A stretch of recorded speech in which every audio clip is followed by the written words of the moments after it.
Thank you guys for joining. We have a very interesting hour and a half to discuss some technologies, and perhaps you're already familiar with it, and perhaps you'll glean some important new information. I'm very excited about this, and I've been doing this for the last several years at SAWC.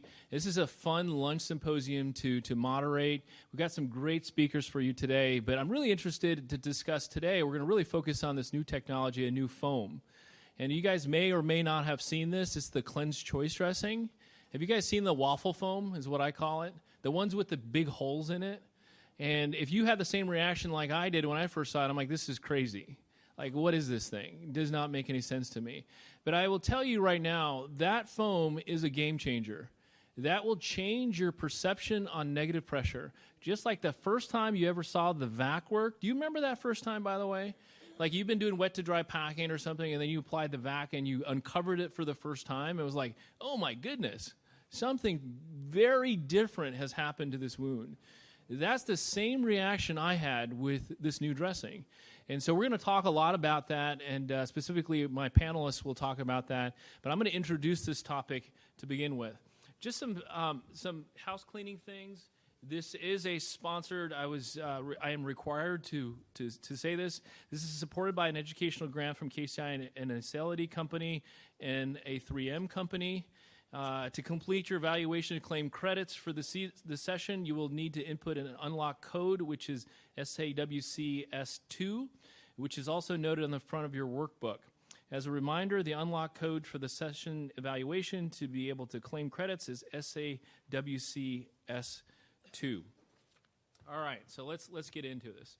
So first thing I want to do is introduce our fellow speakers here. The first is Marianne Obst. She's out of St. Paul, Minnesota, at Residence Hospital, and she's a wound ostomy nurse. Did I screw that up already? What is it? Regents Hospital, excuse me. And then we have Liz Faust, who is out of Reading, Pennsylvania. It's Reading, not Reading. So just remember that. Do you remember, you guys played Monopoly. You remember it said Reading? Is it Reading? It's Reading. Thank you. That is your single railroad. That's where it is. Yes, thank you. She's a nurse practitioner, a really good friend of mine. Both are very good friends of mine, and she does acute care. All right, so let me give the first lecture. And what we're going to really discuss in my lecture is talking about the evidence. You know, I came from Georgetown, where I was the vice chair of research, so my heart is in the evidence. And so I love talking about this from the evidence perspective. And and I moved to Dallas, Texas. Now I work for University of Texas Southwestern, and I'm in the Department of Orthopedics and Plastic Surgery, and I'm also the medical director of the wound program. So, you know, I've taken more of an administrative role, but my heart and soul has always been in the evidence, and hopefully I'll convey some of the evidence as far as this technology. But before I start talking about that, I have to address sort of the elephant in the room, and that's the environment that we're all practicing in the United States, and actually globally as well.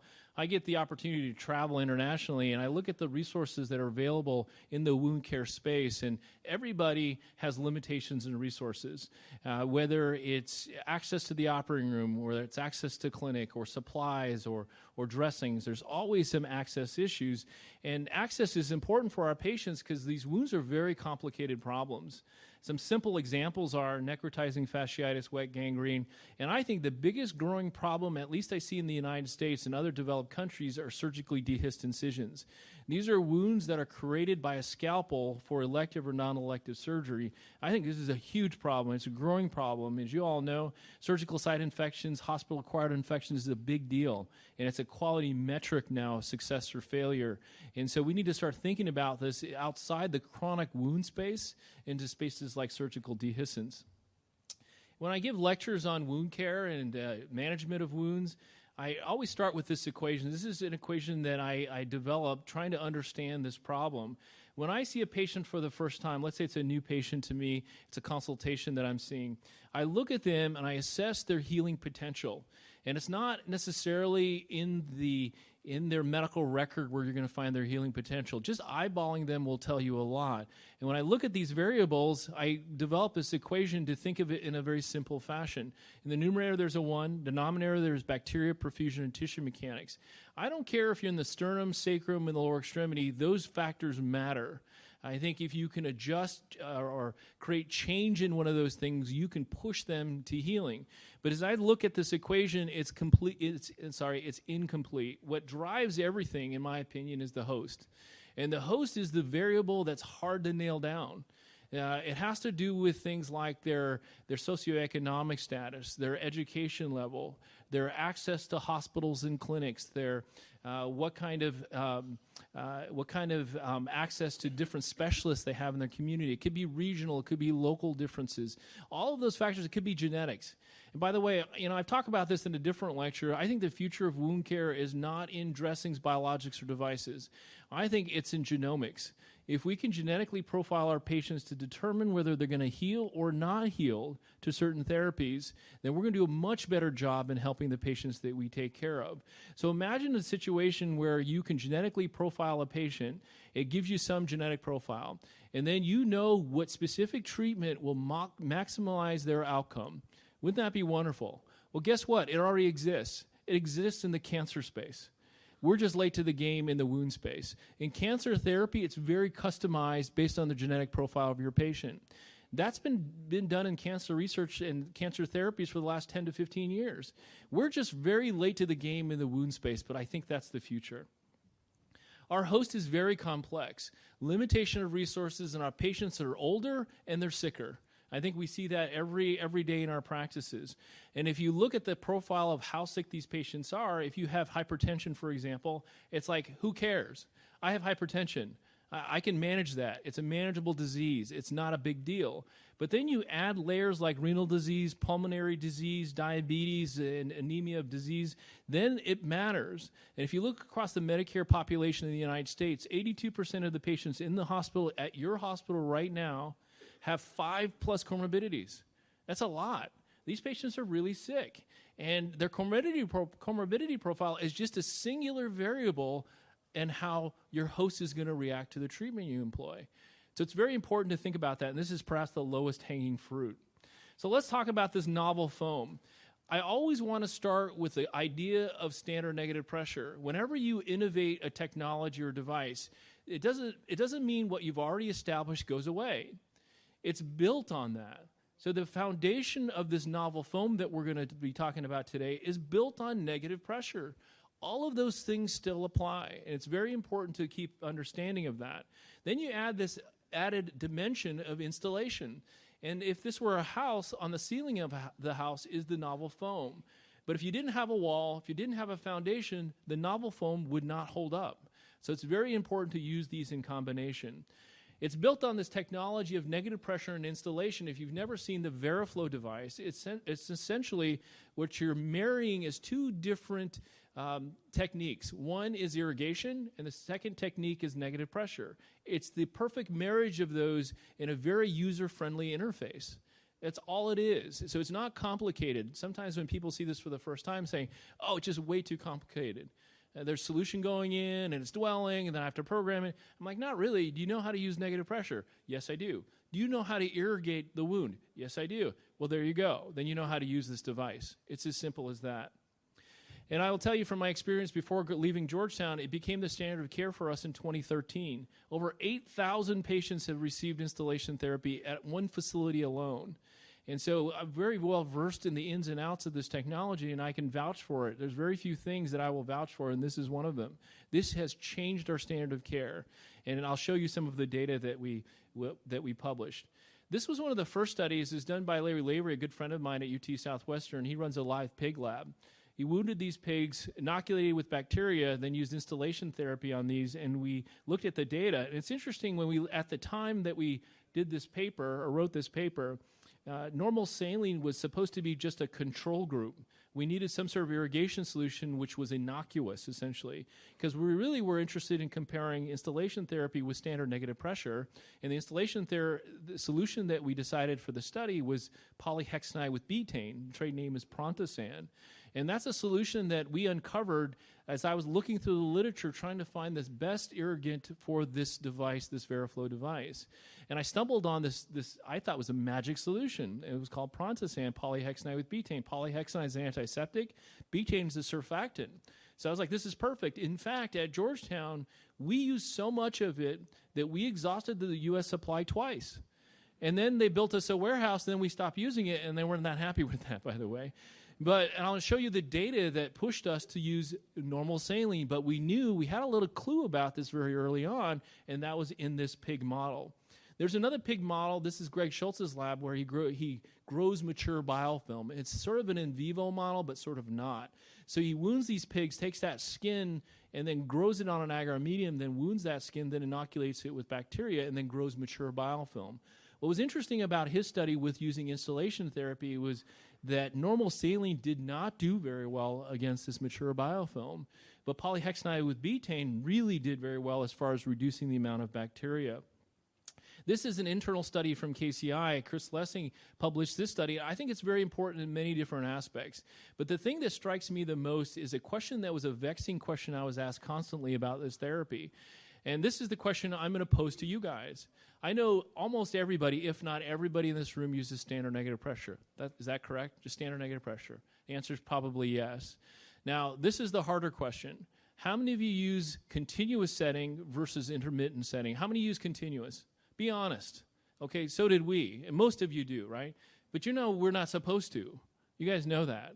The data from Moriquaz, Argenta, Dennis Orgil, all of those people, they suppose the theory that the intermittency is what causes negative pressure to work better. So if you set it on continuous because of logistical issues, perhaps it's pragmatic issues that you say, oh, we would set it on continuous.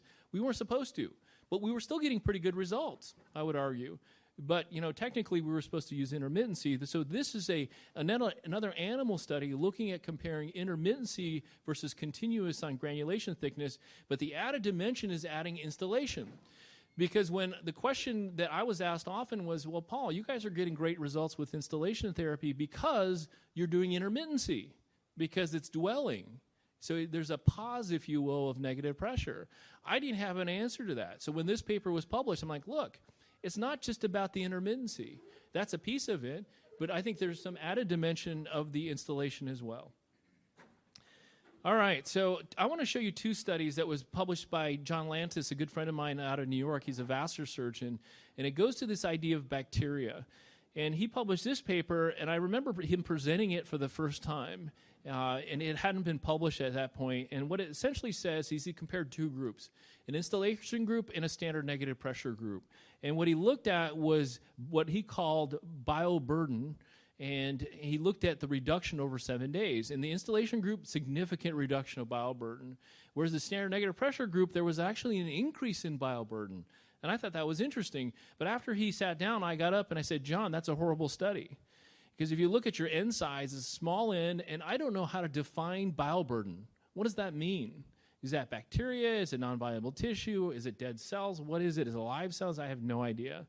And so he said, Paul, just be patient. I have another paper that's about to be published, and it's this one, where he did biopsies of wounds with instillation therapy or with standard negative pressure, and again, he showed a consistent finding. In science, when you find consistency, then the story's probably true. That's how I think of it. And he showed a decrease in CFU counts with instillation therapy, whereas he saw an increase with standard negative pressure. Now, this is where I have to be very careful, because I'm not saying that negative pressure causes infection, but at the time of the technology where the VeriFlow wasn't available, it's all we had. It was probably still better than wet to dry packing. But now we've got something that can really target bacteria and bacterial formation and attachment, and I think that's important. And it also was evident in the first Lancet paper. This is the pivotal study that was published back in 2006 that gave us an idea that, or 2005, that showed that if you compared the control group, which could have been a variety of things in this Lancet paper, versus standard negative pressure, there was a higher number of infection. It was still small in the VAC group versus the standard of care group. So we had some clue about that. It wasn't significant, but I think it was interesting, and the story continues to grow. And now that we've got a technology that can can target that, I think it's much more powerful. This is the first large case series that was published by a plastic surgeon out of France, Luc Théo.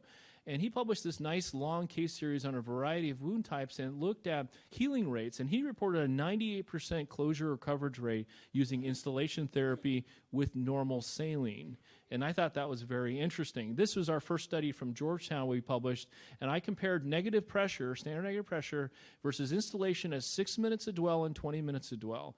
What I was interested in were surrogate outcomes, including length of hospitalization, number of OR visits, and those things that are important not just clinically from our perspective, but from the patient perspective and the payer perspective.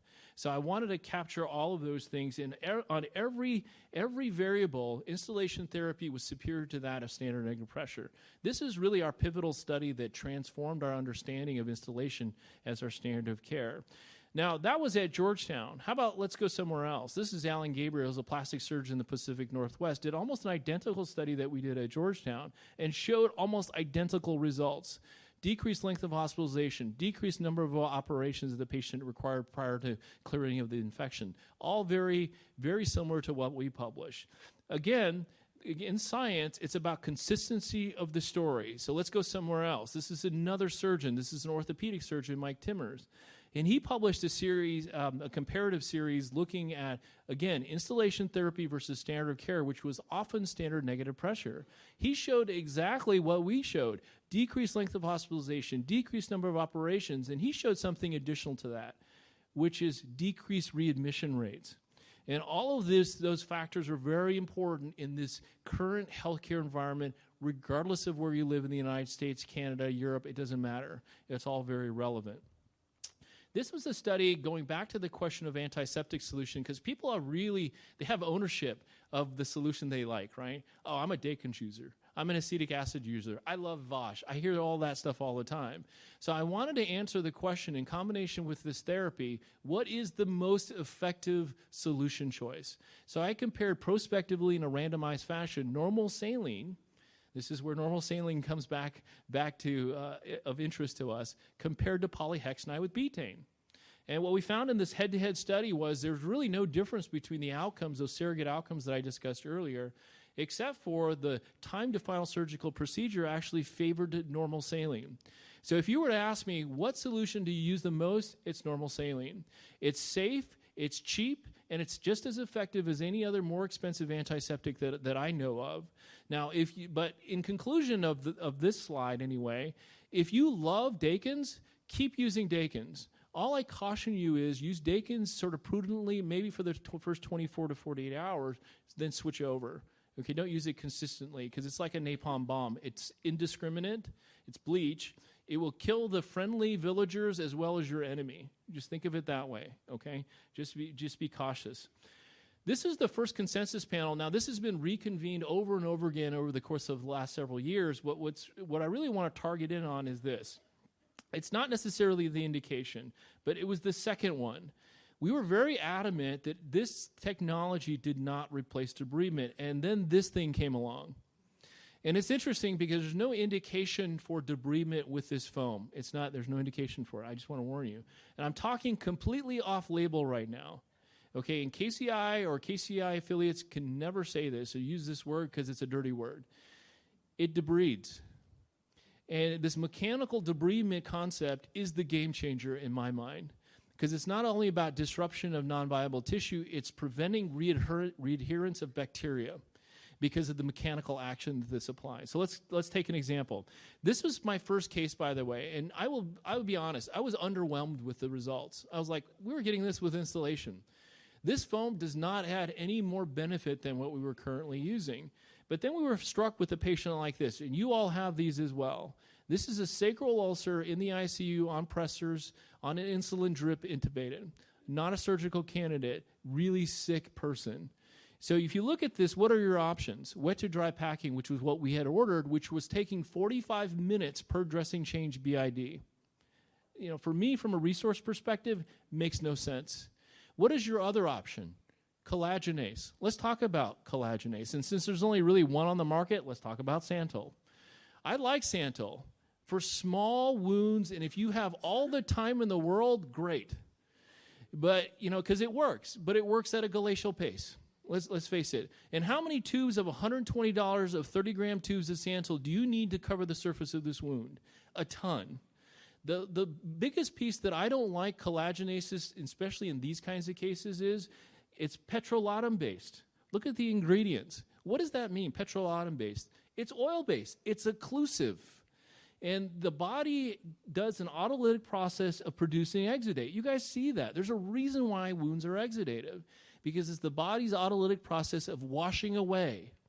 Now you've occluded that process by using something like Santyl. I think it's a detriment to the patient, and it disrupts the body's ability to try to heal it. So that's why I have an issue. So those are the options until the Waffle foam. And this is day 5. When we saw this, we said, that's very different. No sharp debridement of any kind, no instrumentation of any kind. And this is, at this time, we were doing every 5-day dressing changes. Stay on label, but we were sort of pushing the boundaries, if you will. But here's day 21. Remember, these patients probably will never heal, but can you step them down from the unit to telemetry, to a main floor, to a nursing home as quickly as you possibly can? I think it addresses the efficiency question. Here's another one. This is a ischial ulcer. Look at that eschar. I'm like, let's challenge this Waffle foam and let's see what happens. Here we are at day 5. It's starting to disintegrate. Again, no sharp instrumentation of any kind. This is day 10. It's gone. It's doing something, and I think it's a mechanical piece. This is a calciphylaxis of a medial thigh. The patient was a surgical candidate, but she refused surgery. So what do you do with a patient like this? Well, let's try the Waffle foam. This is no sharp debridement. No instrumentation has touched this patient.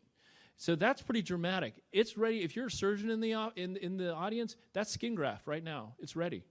Let's skin graft it.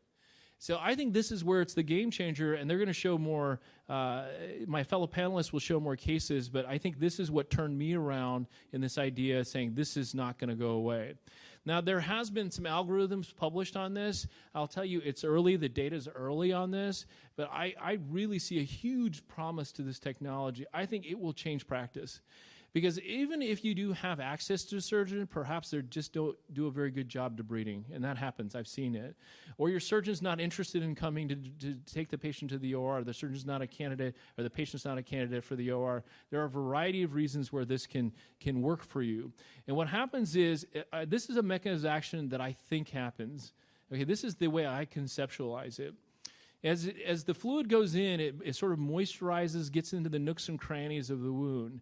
And then when the negative pressure is turned on, it gets pulled into those big circles and literally cuts that tissue and shears that tissue.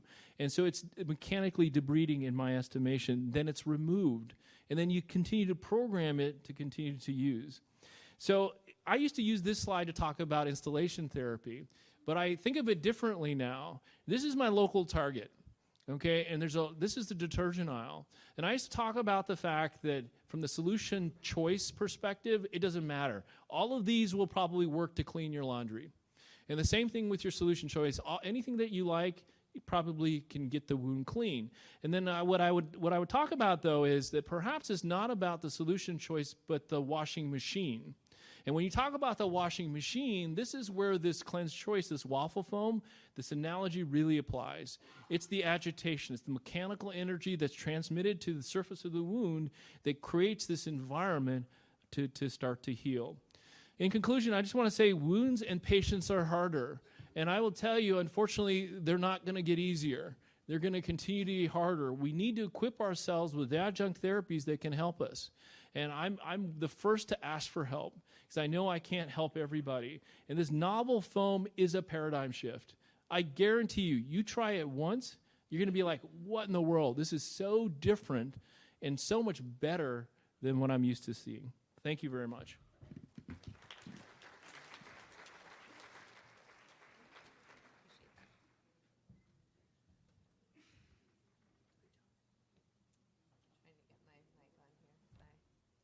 Can you guys hear me? Oh, there. Okay, good.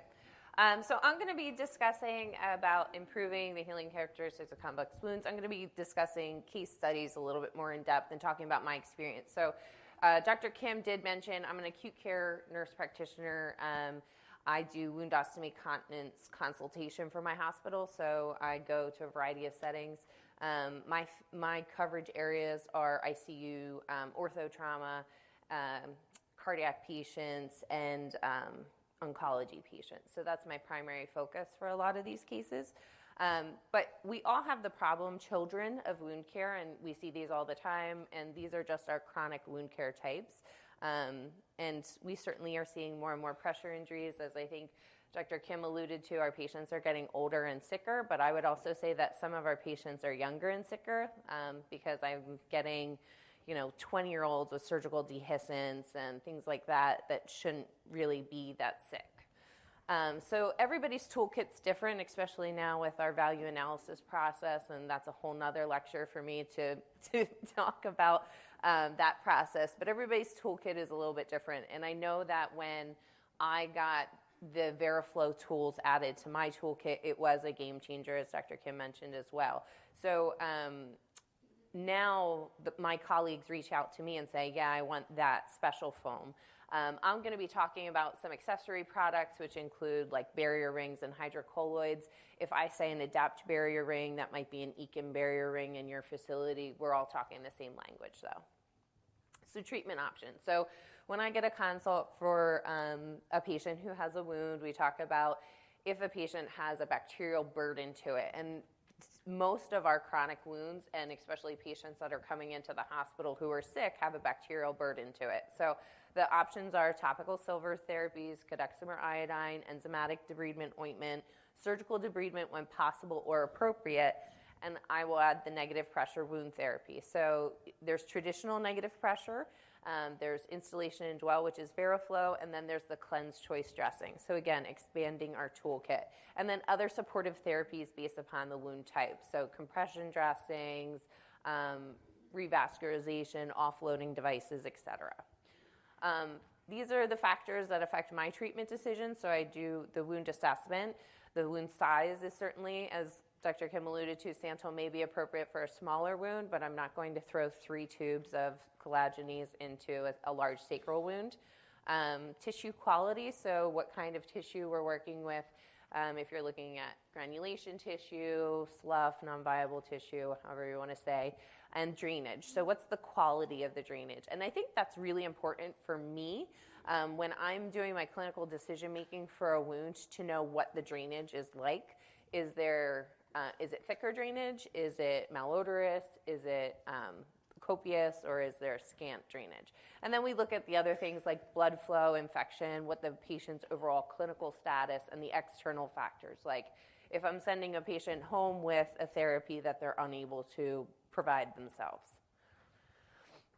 So the paradigm shift of negative pressure is that we all know that negative pressure has been preparing the wound bed for closure, reducing edema, promoting granulation tissue. It's kind of been that gold standard, and it's indicated for acute, chronic, traumatic, subacute, dehyst, etc.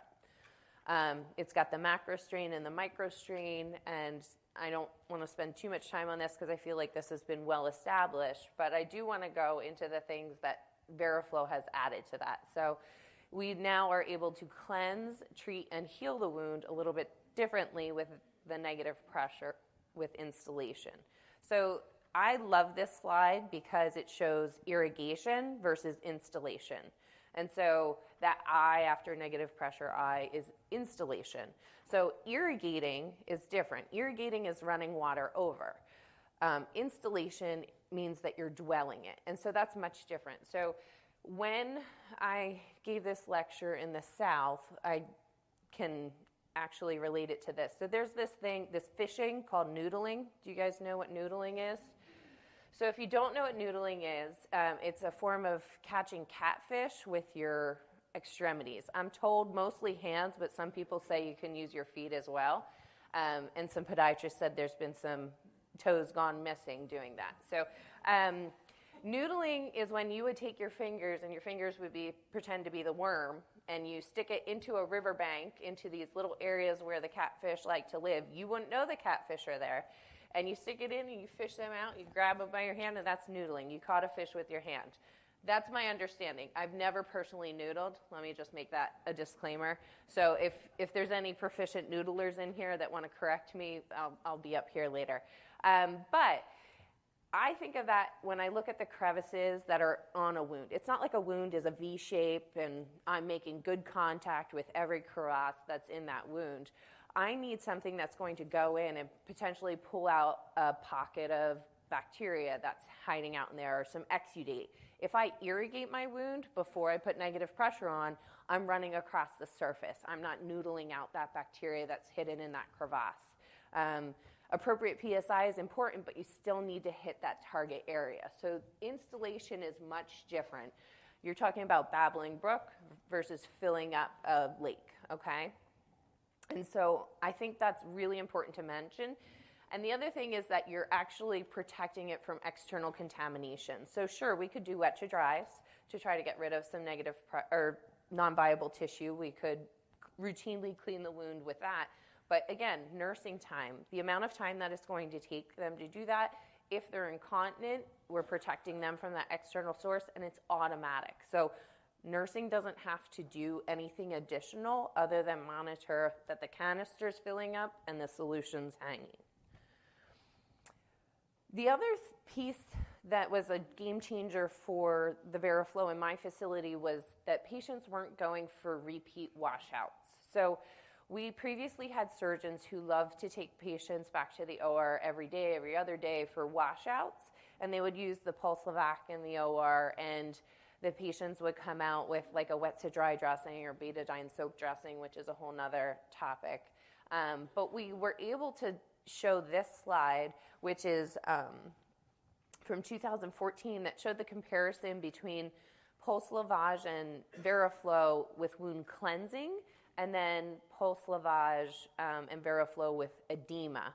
And so on the lower part of this graph on the right, you'll see that pulse lavage actually increases the tissue edema, and negative pressure with installation and dwell actually decreases the edema. And so that was really important because our surgeons felt like they needed to clean the wound, and they were doing more tissue damage, and potentially the cytokines that were needed to come to the wound bed surface in order to heal the wound weren't able to get there because there was so much swelling. And then every other day, they're recreating this acute wound. So this is one of my first case studies. This is from 2016. She had staff in her, not MRSA, but MSSA, in her hand. She was a cashier at a local grocery store, and she said she got it from touching dirty money. She's very healthy, 72-year-old. She just had a history of hypothyroidism and diverticulitis. She was not our complex patient, but she certainly got a complex infection. She had gone for 5 washouts by the time I met her, and the plastic surgeon said, "I don't think I can save your thumb. We're going to have to amputate." She refused. Wound care gets consulted, right? So that's a common theme in my hospital. When in doubt, consult wound care. And I saw this is the surgical image from the OR case, and he placed a betadine dressing, and I got to see her the next day. This is what she looked like when I met her at the bedside. Look at all the edema in that hand. Sure, it could be infection. Sure, it could be from the Pulse-Levac, but there's lots of edema, and we weren't addressing it. So I used VeriFlow on her. Certainly, it was a complex dressing because we had to connect all the incisions that were already there. I used my barrier rings, and then making sure that the track pad was on the dorsal aspect of the hand so that it could dwell over. That is very important, the track pad placement from a logistical standpoint, because the installation therapy needs gravity in order to get that solution over the foam. So if you're placing it at the lowest spot, it's never going to get to the highest spot. And I'll show you with an abdominal wound, something like that. So this is her first dressing change. So this was 3 days later, because of course it was like over a weekend. She was starting occupational therapy that day, all of the fun stuff. So it was a big challenge. She had no leaks. She was able to move her hand, but just look at how greatly improved her edema was. And you can see the fresh epithelial edge there, right? That she's actually showing signs of healing. That's not maceration, that's fresh epithelium. Look at the dorsal hand. how much less edema was there. So the hospitalist came in and the plastic surgeon came in and said, wow, that looks great. We can discharge her home, right? So I get 3 days with her. She's been there for 3 weeks, right?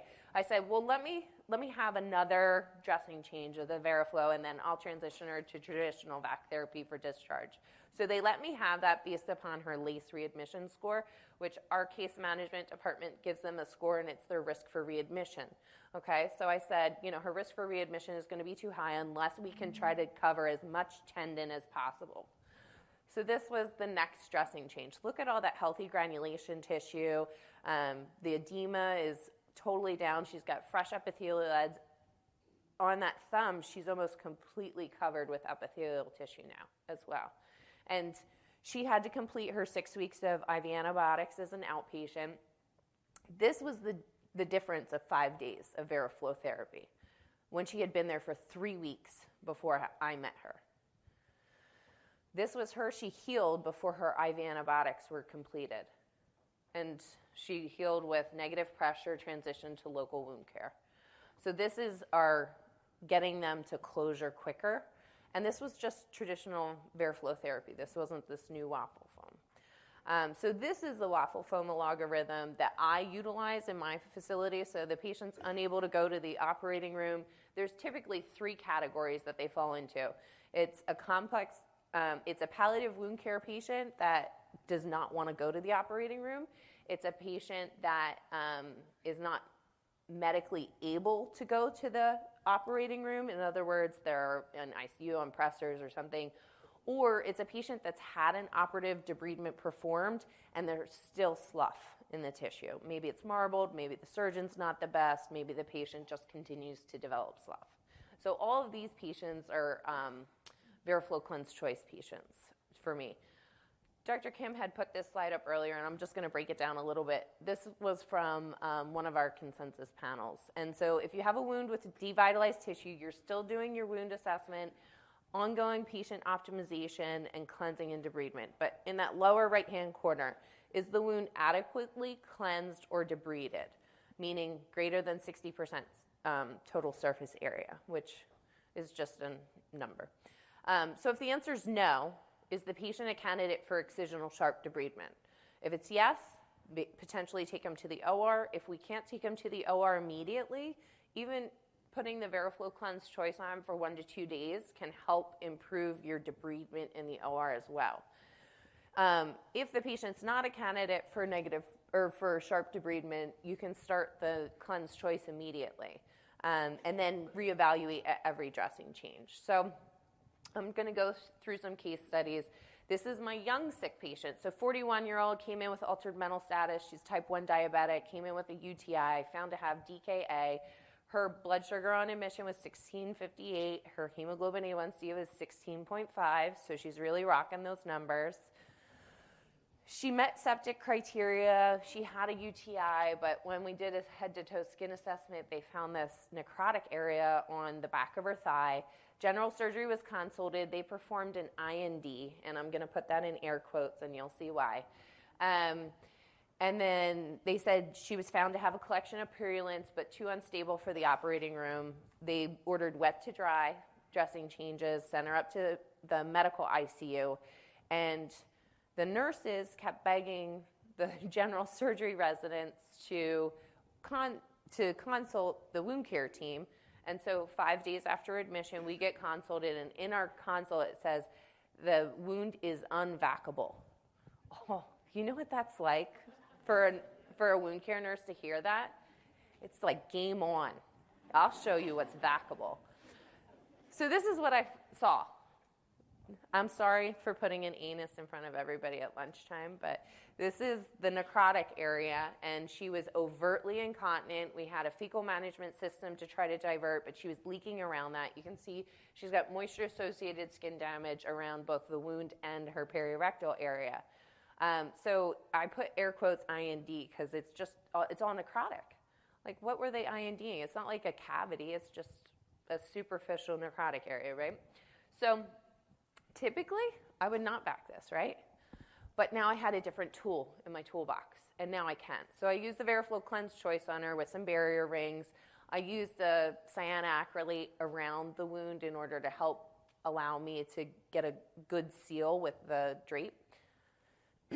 And so I took a look at her and all of her things, and you can see the wound size isn't huge, the quality is horrible, and she had minimal drainage.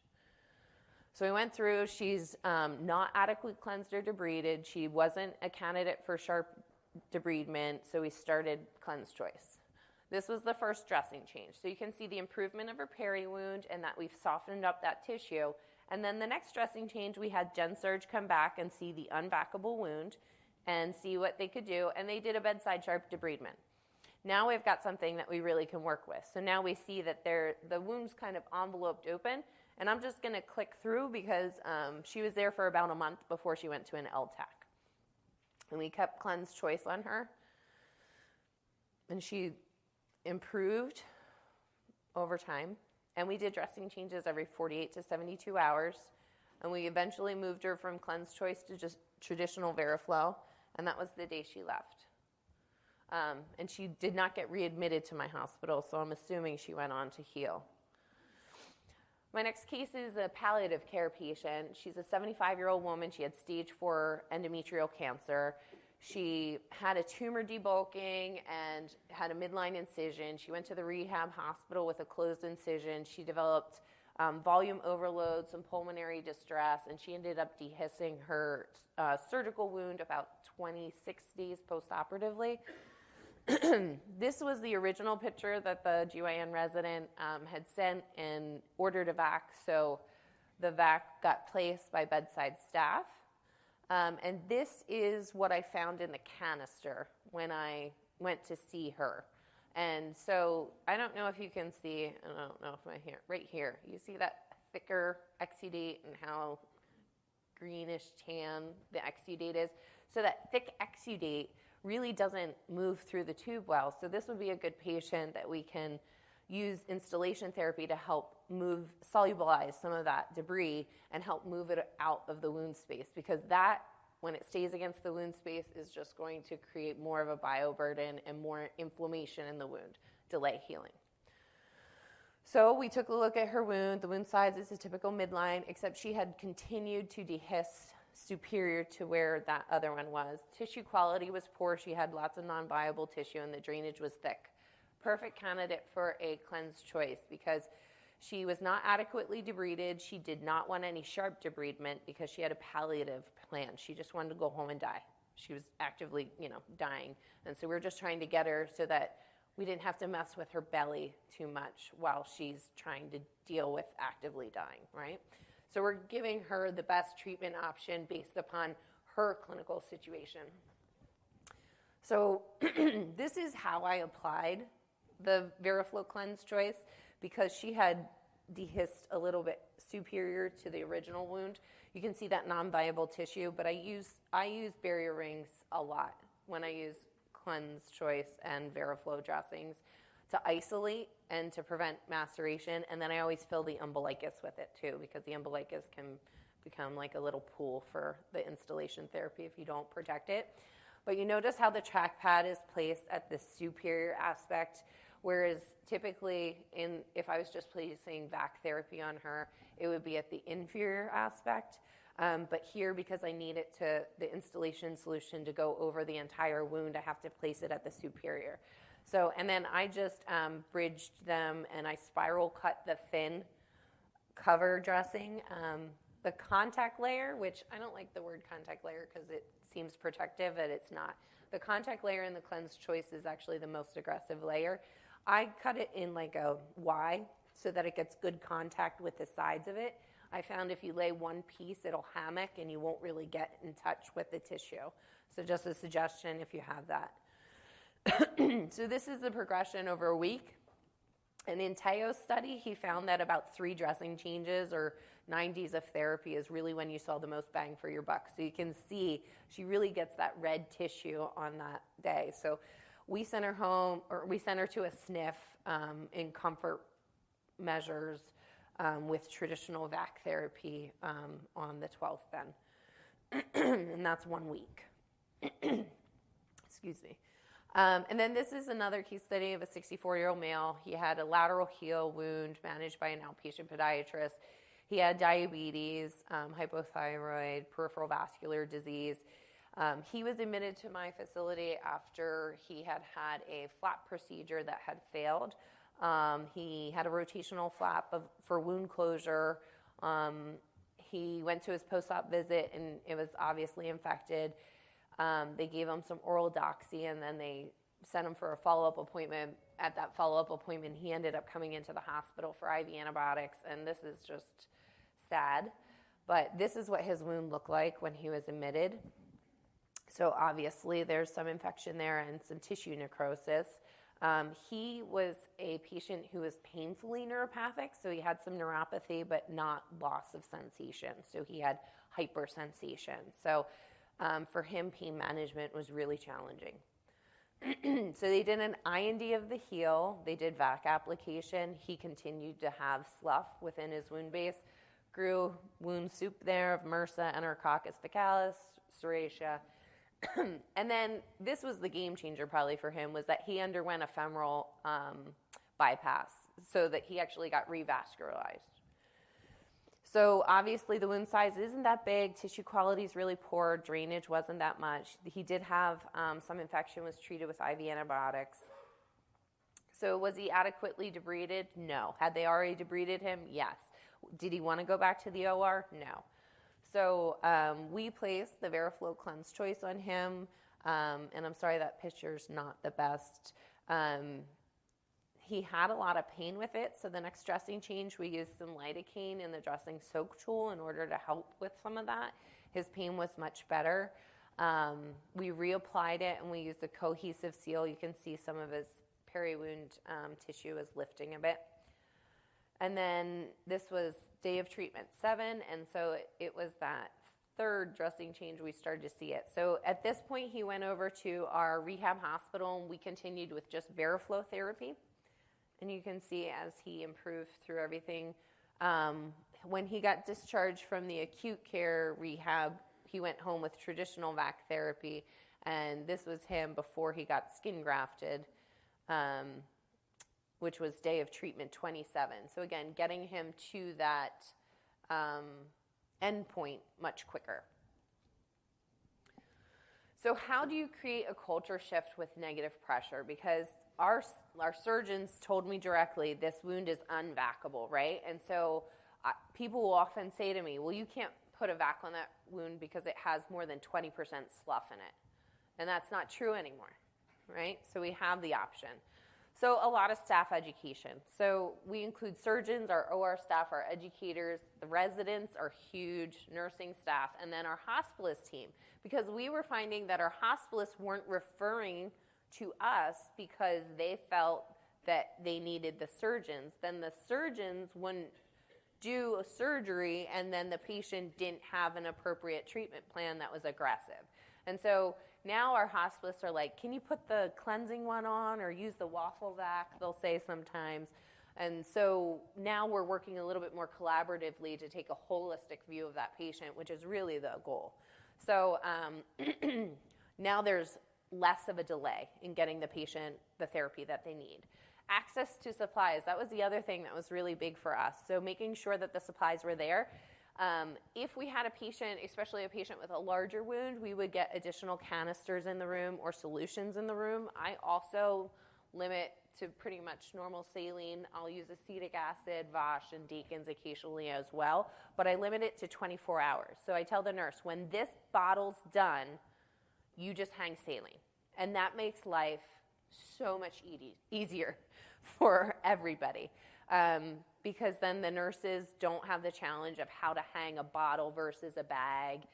The saline is readily accessible, and if there's any problems, we tell them just to switch to normal saline solution. So adding the par stock. The other thing that we did was we made Lawson numbers of how to order the appropriate vac supplies for every resident that came in, like a laminated one that they can keep in their badge. And that helped a lot as well because our storeroom was not familiar with all of the products, and neither were our surgeons. So we were having mismatches.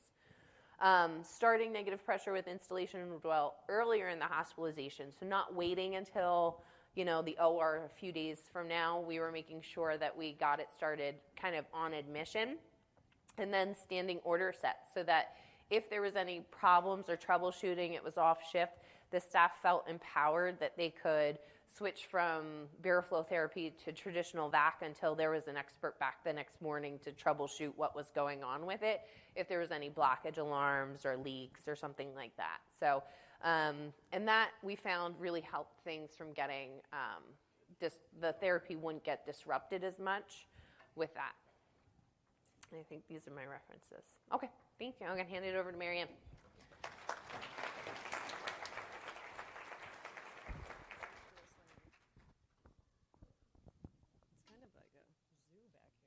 Sorry, it's my stuff. Is it? Got it. You're good? I think so. Thank you. Okay, thank you. Well, I always get so enamored listening to these two, I forget that then I got to get up here and talk too. So thank you for being so patient. You guys are an amazing group. We got about 25 minutes, so I'm going to kind of move through my presentation pretty quickly. So I'm the complex abdomen specialist at Regents Hospital, which is kind of a weird specialty. I am a wound nurse, but my specialty is fistula management. So Dr. Kim talked to us about the science, and Liz did the care algorithms. I'm going to do kind of what my mom used to call the who, what, why, where, when you were writing a paper in high school. So part of the what you need is a canister and a cassette, installation solution, and a foam choice. And we also did bundle this through our electronic medical records for ordering in materials. So when you ordered your medium dressing to be placed, you'd get the canister, the cassette, the barrier rings, all that kind of stuff all together, because I would get to the patient's bedside and have, missing one thing, which was really frustrating. This cool pump actually is fun for us because we got to get rid of another piece of equipment, because this will actually do incisional vacs, open abdomen dressings, the installation, and the regular vac. So we were actually able to get rid of some other pumps, which was really good for our hospital's bottom line. So we all know the negative pressure track pad. We're pretty familiar with it. So the new pieces are, we have this installation trackpad, which is the one that's on the right-hand side. And what I love about this is it's super low profile and kind of squishy. And so I actually put it on the posterior of people's bodies, where you'd never normally put a trackpad. We're always bridging to the front. And then, just to make it even more fun, they added one that does both. And so smaller wounds or areas where I want to do installation and removal, I can use that specific one. Hello. So ordering installation is another thing. We have the Epic system, as probably many of you do. And so what we found is that ordering wasn't being very complete. So we made it into a phrase that they can't close the order unless they actually put in those 5 parameters. So the next piece is how much do we put into these foam dressings? So we went to the International Panel's article and found how much they recommended for each of the different sized foams. So for the Waffle foam with the thin contact layer coverage, we need 66 mils or about 2 medicine cups. And just having that rule of thumb helped us all to kind of have a better idea of how much to put in. So if you have a thick foam, the thick foam cover and the Waffle contact layer, it's about 100 cc's, so about 4 cups. And then we just use percentages and say, well, if you're only using half of a foam, we cut that in half. So this, I'm sure I can figure this out. This is what it looks like when the fluid is coming. If you're the wound in the audience, then I'm putting the fluid through the thin Waffle layer. So that's that first 30 milliliters coming in. And then, so you're like looking at the interface between the wound and that Waffle contact layer. So you can see that it goes right through this foam and gets to the interface of the wound and the contact layer, which is where we want it to be. And then the next phase is when the negative pressure comes back on. You can see how it's kind of fracturing, like Liz was talking about, that non-viable tissue, and putting it back into the canister. So one of the questions we have is we have some patients with larger wounds, as I'm sure you guys do. So this little gal, we had 12 large cleansed choice dressings on with a really bad necrotizing infection. So we have 4 pumps running, all with on the same wound bed. And so the question always is can they run without being in synchrony? And my answer to you is they seem to run without synchrony in my facility. We do find that sometimes some of the canisters will fill more than the other, but the therapy doesn't get disrupted. And sometimes with these huge wounds, you just can't use one pump. So how are we going to integrate that into our case studies? So here's a soft tissue injury that came from the University Hospital over to us just for some soft tissue debridement. We put him in right up factory standards of the 10 minutes, 3.5 hours. That's what is on the pump when you turn it on. He was one of our very first VeriFlow cases.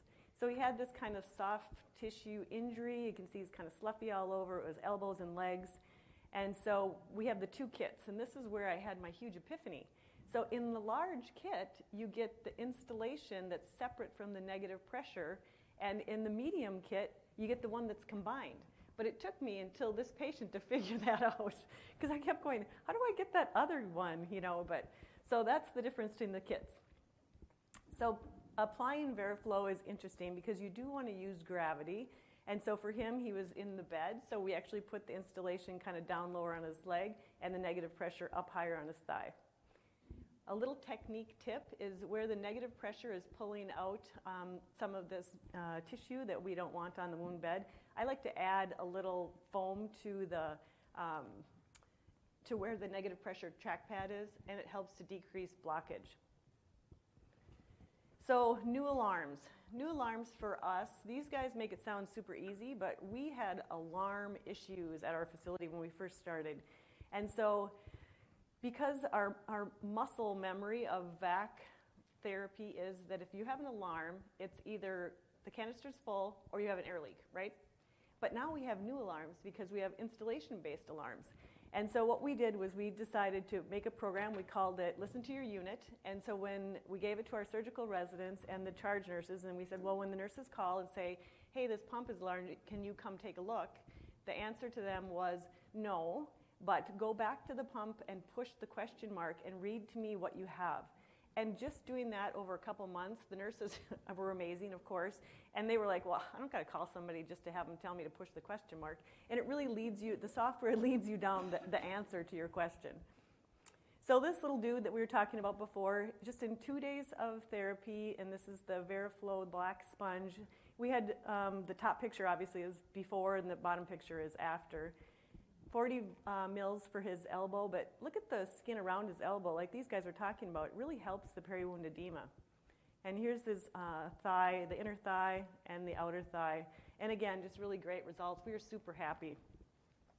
So decision making. When you have installation therapy, we're a teaching hospital, so every 3 months I get a new set of residents, and their minds are amazing, but they wanted a tool. So we said, okay, well, if you have a wound come in, early evaluation is best, but we know our surgical teams don't get there sometimes for 6 to 12 hours. So we have wound resource nurses and wound nurses proper that will go and put on the dressings. So what they're doing is if they look at the dressing and they say to themselves, this looks like it needs debridement, they put them in the Waffle dressing, put the surgical consult in.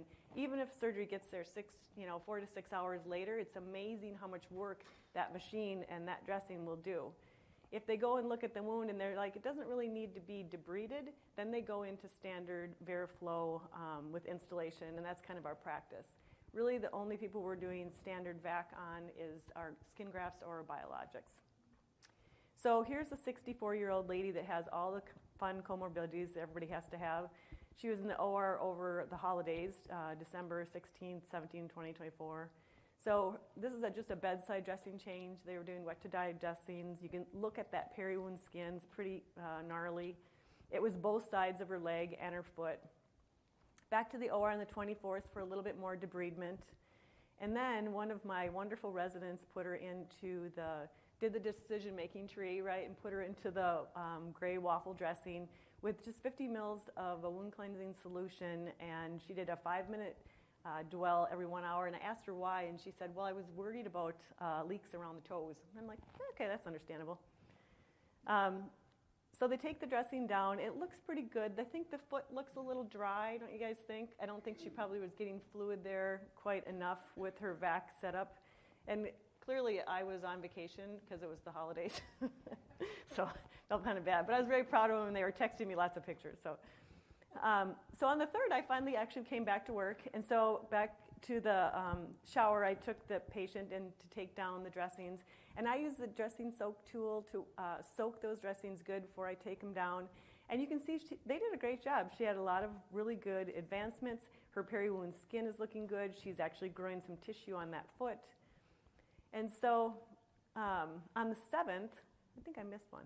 Oh, yeah. So then what I decided was these wounds are too big for one pump. So we split pumps, and we added a little bit of fluid, so we did 80 mils on one side and 120 on the other, and really tried to get that waffle contact layer against the areas that needed to be debrided. And by the 7th, she looked fantastic. And so this is kind of the decision-making that I think are going to be things that all of us are going to learn about together. So I'm not a foot person, but I thought the foot progression was like super cool. Like I never get to work with feet and toes. It was just kind of fun for me, so I thought I'd put that in there for you guys. So when do you quit? When do you start and when do you quit? Well, this paper of Dr. Kim's is probably the best one I use. And honestly, I give it to my residents. They're always like, when they come to the rotation, they're like, oh, yeah, can I get that paper that you gave last group? And they use it all the time. But it really does help to shape what we're doing and when to start and stop, because it is kind of confusing about when do you stop this kind of therapy. And here she is, that little gal, all skin grafted in February, which is cool. And her toes are still cute. So let's talk about how this little gal I was working with, she had actually a big necrotizing fasciitis. It came all the way to her back, and we've closed part of it. But I had 2 dressing changes about a week apart using the standard Veriflow dressing. But I really wasn't getting what I needed, right? It doesn't look graft ready. And so the surgical team, when we take our dressings down, they come and take a look or whatever, and they kind of were like, come on, Marianne, what's the problem? This is not working. So I went back to Dr. Kim's paper, and I changed up the solution.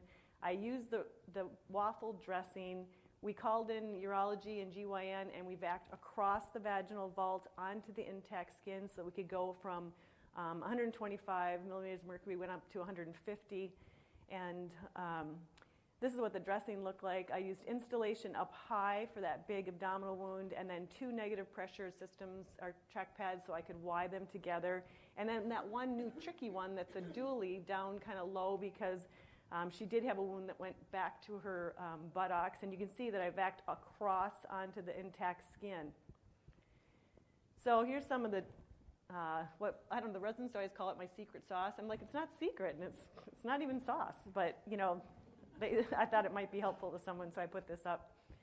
And then the next dressing change, look at how amazing she was. I mean, she really made huge progress, and they did take her and do some skin grafting this day. Okay, so this is actually my world. I work in the world of surgery, and so this gal had obviously multiple different hernia repairs, and when she came to us in 2017, our team was like, well, we got some work to do, right? You have to lose some weight for sure.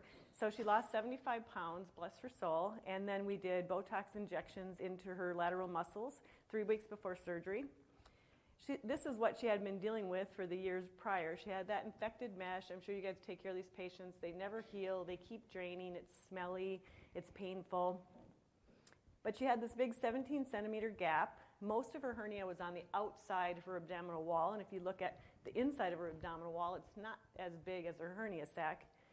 So we did a reverse abdominoplasty, and you can see we took out some momentum and took out a bunch of calcified mesh. We put this huge piece of composite mesh tacked to the xiphoid down to the pubis, And this kind of gives you an idea of where things are. Her inferior rib margin and the superior iliac spine is kind of down where that star is. Unfortunately, we didn't optimize her completely because we weren't able to close that gap. So we had a 14 centimeter gap that we added a second piece of bridging mesh. We closed her, put her in a Prevena. So she went from this 17 centimeter gap to this closed 14 centimeter gap, but with the bridged composite mesh. Unfortunately, 2 weeks later, we took down, her vac and that kind of stuff. She started to grow this kind of not healthy looking incision, kind of like what Dr. Kim was talking about. These are the incisions that we're starting to see. And by the 5th, we knew we were going back to the operating room. She had a hematoma and she had a seroma. So in hindsight, Dr. Rosen out of Cleveland Clinics has the Atlas of Abdominal Wall Reconstruction. It's the best book ever. It's literally on my coffee table. I read it every day. And so there's a calculation in that book that you can look at a CT scan and calculate the size of the hernia compared to the size of the abdominal wall. If she would have lost another 25 pounds, our numbers wouldn't have been upside down because her hernia was quite a bit bigger than the size of her abdominal compartment, which probably is what gave us the problems we had. So back to the operating room on the 5th, we put her into the Waffle dressing, 10-minute soak, at just a negative 75, but I was really worried that I couldn't grow tissue through 2 layers of composite mesh. And I don't know if anyone works in this area, but trying to grow tissue over this mesh is really hard, much less 2 layers.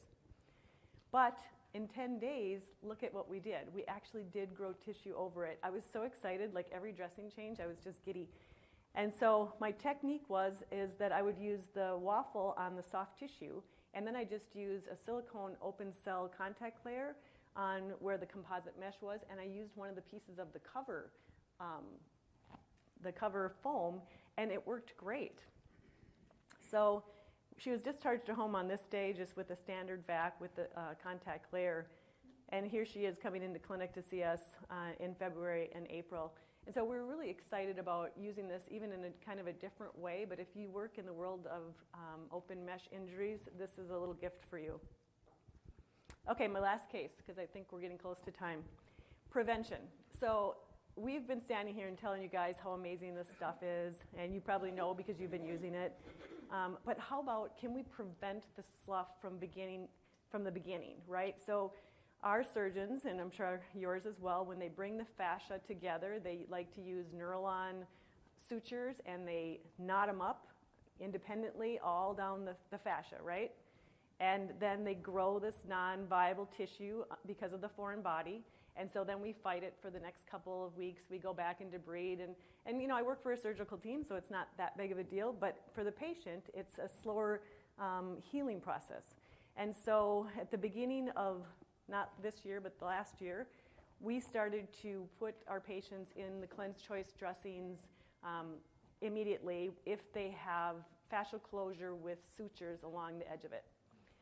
So like this gentleman is a traumatic injury. He was at work and he got ran over by a truck, and then they ran him over again, pulling away. And so he was in an open abdomen dressing, but you can see he's just got too much swelling and damage. He also had lung injuries. And so we use a device that's a dynamic closure device that goes transfascially from one side of the abdomen through the muscle, through the fascia, up and over the bowel and out the other side. And then every day you go in and you kind of give them what's called the move, which means you hug their belly and kind of squish it in, and then you tighten up these things kind of like a corset. And the reason that we studied these particular patients is because our team, the Complex Abdominal Reconstruction Service is what we're called. They call us CARS. When this is deployed, then that patient becomes ours. So we take the patient from trauma and acute care surgery. So we have a lot of control. So that was why we studied this group of patients. And so what we found is that with this foam in place, we're not having any of that non-viable tissue coming into our wound, and we're healing them faster. And so we've done 16 patients to date. Not one of them have needed debridement, and they've all healed their wounds up. The other thing we've learned is that we've totally stopped putting abdominal vac dressings in a horizontal fashion. we're actually doing all of our abdominal wounds in a vertical fashion. So we put the contact layer on both sides and put the thin cover layer in the middle, and we bring it together, and we're bringing those wounds together faster.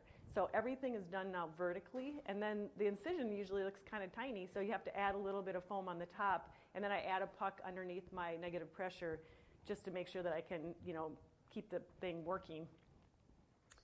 And you can see, like, literally no non-viable tissue over those big knotted sutures. And so we're just thrilled for our patients and for us, because it's a lot easier on our team when we don't have to keep debriding these folks. And here's that same gentleman in October when he came into clinic, and his biggest problem was he was hairy, and we were shaving him and pulling his hair off, and I just felt terrible, but here he is, and he said he's back to his hairy self. So I totally appreciate your time, and thank you so much.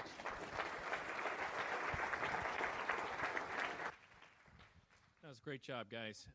We have a few minutes for questions. Are there any questions from the audience? No questions. Fantastic. We're that thorough. Have a nice day, guys.